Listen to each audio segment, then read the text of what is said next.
এবার গল্পঘরের দিকে নজর রাখবো, কারণ এনকাউন্টারে নিহত সাজ্জাক আর সেই সাজ্জাকের সহযোগী আব্দুল এবার গ্রেফতার করা হলো। আব্দুলকে ধরতে 2 লক্ষ টাকা পুরস্কার ঘোষণা করে পুলিশ। সাজ্জাককে অস্ত্র সরবরাহ করে এই আব্দুল। সরাসরি চলে যাব, মুক্তা রয়েছে আমার সঙ্গে, মুক্তার সঙ্গে কথা বলবো। মুক্তা, এই আব্দুলকে কোথা থেকে কিভাবে ধরলো পুলিশ, আর এখনো পর্যন্ত তাকে জেরা করে কি কি তথ্য পুলিশের কাছে? দেখো তমশ্রী, যে সাজ্জাদ আলমের যে পুলিশ ইনকাউন্টার করেছে, তাকে যে অস্ত্র দিয়েছিল তার মাস্টার মাইন্ড ছিল কিন্তু এই আবাল হোসেন।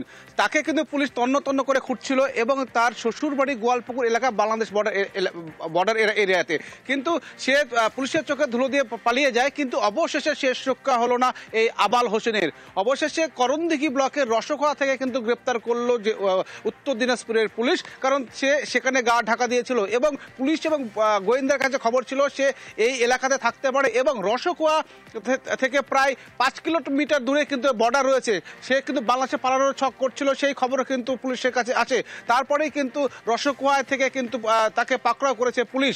এবং যে এই যে মাস্টারমাইন্ড ছিল, যে আব্দুল হোসেন যে মাস্টারমাইন্ড ছিল, সে কিন্তু তাকে অস্ত্র পাচার থেকে শুরু করে এবং তাকে বাংলাদেশে পালানোর ছক করেছিল বলেও পুলিশ সূত্রের খবর। তবে কিন্তু এই যে পুলিশের চোখের ঘুম উড়ে গিয়েছিল, এই যে আব্দুল হোসেন, যতক্ষণ পর্যন্ত পুলিশ তাকে গ্রেপ্তার করতে পারছিল না ততক্ষণ পর্যন্ত পুলিশের একটা চাপ ছিল, কিন্তু অবশেষে কিন্তু পুলিশের স্বস্তি মিলল।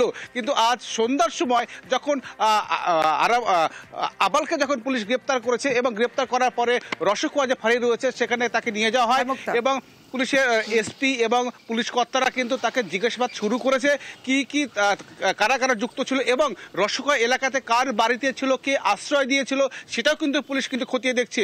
এখন পর্যন্ত পুলিশ সূত্র কিন্তু এখনো কিছু জানানো হয়নি, তবে এদের পিছিয়ে কারা রয়েছে এবং তাকে তদন্ত করে দেখছে পুলিশ, কারণ একে আব্দুলকে জেরা করেই সমস্ত তথ্য জানতে চাইছে পুলিশ প্রশাসন।